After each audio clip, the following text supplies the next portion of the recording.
his whole recovery, and how much more are you seeing from what you've seen previously? Yeah, I think he looked like himself to me. I've been able to watch him the last couple weeks now that we've gotten into phase 2, so I've seen him throw. He's making great progress, and we will continue to just follow the medical team on this, but he looks like himself. Can you give us a taste of what the plan is like? How often is he throwing? Kind of, is he rotating days? We're rotating days for now. That will change as we get into mini camp, as obviously when you get into training camp. But for right now, he'll be throwing every other day. Hey, Kevin, when you signed Naheem, what kind of conversations did you have with Ken about how he could help your offensive passing? You know, it's so helpful when you're signing a guy that comes from a team where you have a coach on the roster, can fill you in on what that person's about off the field, how they're on the field, what they're like in the meeting room. So Ken was able to give us a great picture of Naheem and who he is as a person and a player. So we're excited about his skill set. I think everybody's seen him over the years make a ton of plays. I was curious, in the offseason, you're kind of working the gym.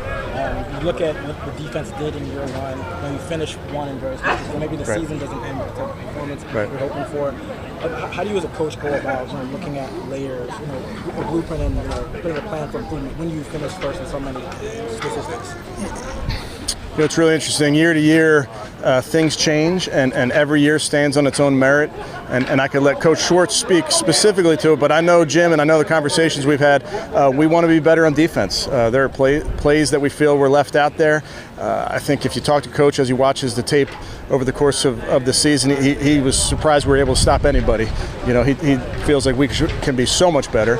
Some of that comes from different things we can adjust. Some of that comes from putting guys in positions to go make plays, but we are in no way satisfied on defense. He said that he got to work out and rehab with in LA and then here too. How beneficial is that when guys are able to get together in the off season and get that work in outside of Korea too? I think it can be really beneficial, Cam, and as you know, there's a dead period to it where we can't talk to the players and we can't have them in our building, but if they want to go throw on their own, that's great for us, and I think it just builds a rapport, obviously on the field, but also builds a rapport off the field. Is Dustin Hopkins 100% after that injury? Yes. Kim, we saw it with Deshaun, going through like the mental reps, right, and doing the everything but the throwing part. Obviously, you think there's value to that, and he does too. So, what is the value to going through those type of reps? Right. I think it's something we always talk about. It's mental reps. So when you're not getting a rep, whether you're the quarterback, you're a running back, you're trying to get a mental rep every single time. So I think there's a progression to how all of us learn, and I think as much as we can learn in the classroom and then we can learn from being out there and taking the rep, I really think you can add another element of watching it while it's happening live. So our guys really do lock in and try to get that mental rep. Now you're going to go into the meeting rooms and watch it again, so you're going to get another rep, but I just think all of it adds up. We don't want to be passive observers out here on the football field if we're not in. And especially with the switch to whatever changes are with Ken's offense, that would be even more beneficial. Absolutely, and I think it's important year to year. It's certainly important this season to lock in on all those adjustments, and some of those are nuanced, some of those are maybe terminology, but every opportunity you have to cement it in your head is really important. Kevin, as you guys have rebuilt the offense offseason, I know there's obviously no context, no tease, but how beneficial is this time when you can go through those things that you have worked into the offense, now that guys are back? I think this time is so extremely important for all coaching staffs. When you do have some new coaches in, so much of it is getting on the same page.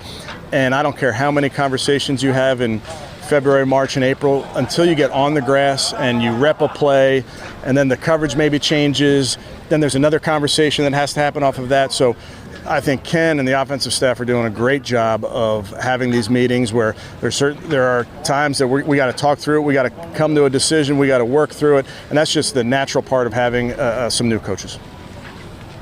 You saw DeJuan doing some stuff, and then Jed on the side, Jack. Do you have a better sense of when Jed and Jack might be able to practice? They're all doing really well in their rehab. I don't know when the exact moment's going to be when those guys are ready to practice, but they're all doing great. Good. Okay. Thank you. Thank you, guys. Appreciate it.